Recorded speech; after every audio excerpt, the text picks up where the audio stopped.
Hello， 大家好，我是君汉，今天来跟大家分享一台车的保养。它这台车是要更换变速箱油，就是我身后这一台的 Range Rover， 叫 Velar。这款车啊，其实 Range Rover 在好像从几年开始，这款车就开始有跟 ZF 变速箱开始做配合。而 ZF 的变速箱呢，也广泛的运用到我们最常见的 BMW 车上。甚至像现在玛莎拉蒂的 Ghibli， 也都是用这一款的变速箱，包括还有 Jaguar 也是 ，Land Rover 它也是配合这一款的变速箱的设计啊，其实运用在每一台车，它所保养更换的方式，会发现其实都一样。为什么大家都会用这个 ZF？ 原因在于说它的换挡非常的顺畅，而且很绵密，开起来操驾感也都非常的爽快，所以说也蛮多车行跟 ZF 所配合的原因也在这里。再来是，其实它的保养也算是对施工者来说算是蛮友善的哦。然后包括现在的 Land Rover， 它现在这款设计，不管是变速箱还是其他的保养，包括维修的零件，那仔细看了一下，其实对技师来说都是蛮友善的，这倒是蛮意外的。那接下来我们就看它这一款的变速箱油。首先我们要运用到变速箱油，也是用这一款。注意看哦，它原厂 logo。我们刚从头到尾讲的是变速箱。ZF 它本身就是制造变速箱的工厂，是多家的车厂跟它配合，所以它本身是生产变速箱的。所以说我们买原厂的油，指的就是 ZF 原厂的变速箱油。然后再来，除了换油，也是最常见的就是这个。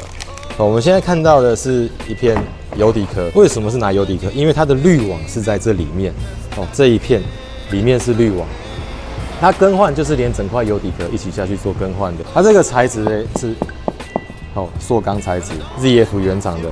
比如说你要买 BMW 原厂的油底壳，其实拿出来它也是 ZF， 只是上面多了一个 BMW 的原厂料号零件，多这张贴纸，这个东西价格就更高，插在这边，不然其实东西都是一模一样的。台中的 ZF 大巴工业，直接取货，所以上面都还有 QR code。好，接下来我们就把它拆下来看看。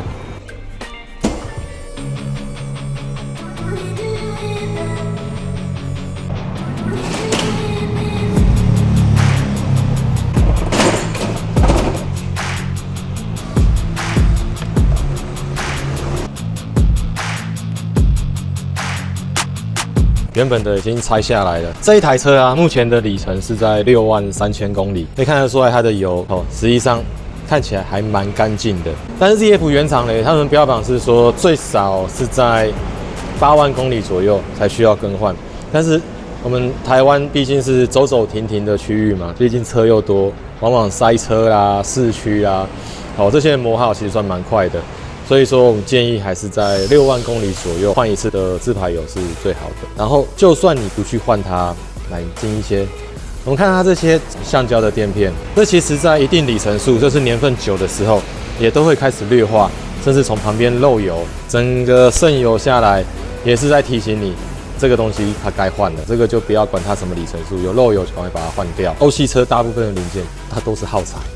所以比较一下，像新的垫片，看这边下去装久了，这些都是跟油底壳它成平面，所以它的密合度开始会变差。像新的话，很明显看出来一个高度，有没有这个高度？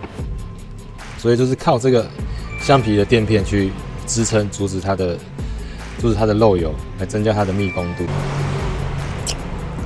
Made in Germany， 这个要拍一下，刚没拍到。你要拍我的手就知道。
好了，全部完工了。最后只要在整段电脑插一下、跑一下，最后再试个车，没问题就搞定喽。那我们这次的分享就到这里了，下次见，拜拜。